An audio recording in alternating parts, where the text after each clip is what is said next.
দর্শক, হঠাৎ করে ব্রয়লার মুরগির দাম বৃদ্ধি পেয়েছে, এতে হতাশ সাধারণ ক্রেতারা।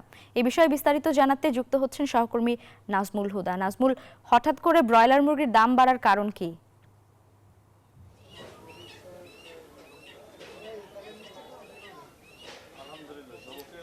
জান্নাত, আপনাকে ধন্যবাদ। এই মুহূর্তে রয়েছি আমি সাভারের গ্যান্ডার পাইকারির যে মুরগির বাজার, সেখানে আমি রয়েছি। এবং মুরগির বাজার কিন্তু ব্রয়লার মুরগি আমরা দেখেছি হঠাৎ করেই কিন্তু বিয়ে, সামাজিক অনুষ্ঠান এবং ধর্মীয় অনুষ্ঠান এবং বনভোজন, এই কারণেই আসলে মুরগির দাম বেড়েছে। এবং গত 20 দিন আগেও কিন্তু মুরগির দাম আমরা দেখেছি যে 160-165 টাকা ছিল। এখন সেই মুরগি বেড়ে কিন্তু এখন দাম বেরিয়েছে, প্রায় ডাবল সেঞ্চুরি হাঁকিয়েছে। এবং আমরা যে ব্রয়লার দেখছি এখন এই বাজারে কিন্তু এখন যে ব্রয়লার বিক্রি করা হচ্ছে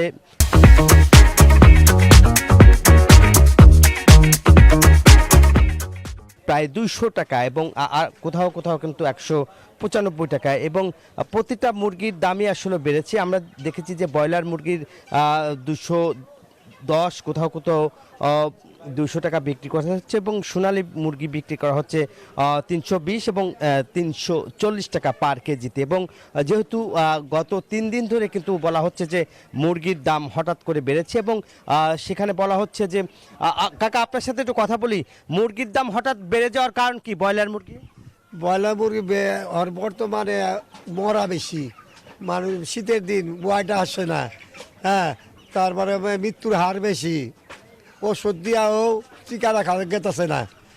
ধন্যবাদ আপনাকে। যেমনটি আসলে বলছেন এবং কেউ কেউ আসলে বলছে যে এই মুরগি নাকি ভারতে আসলে পাচার হচ্ছে। বাংলাদেশের যেহেতু মুরগি দাম একটু কম, ভারতে দাম বেশি, যার ফলে এখান থেকে নাকি ভারতেও আসলে মুরগি যাচ্ছে। যেহেতু শীতকালীন যে সবজি এবং সব কিছুই আসলে দাম এখন কম, কিন্তু হঠাৎ করে মুরগির দাম বেড়েছে। এই ছিল আমার কাছে মুরগির বাজারের সর্বশেষ খবর।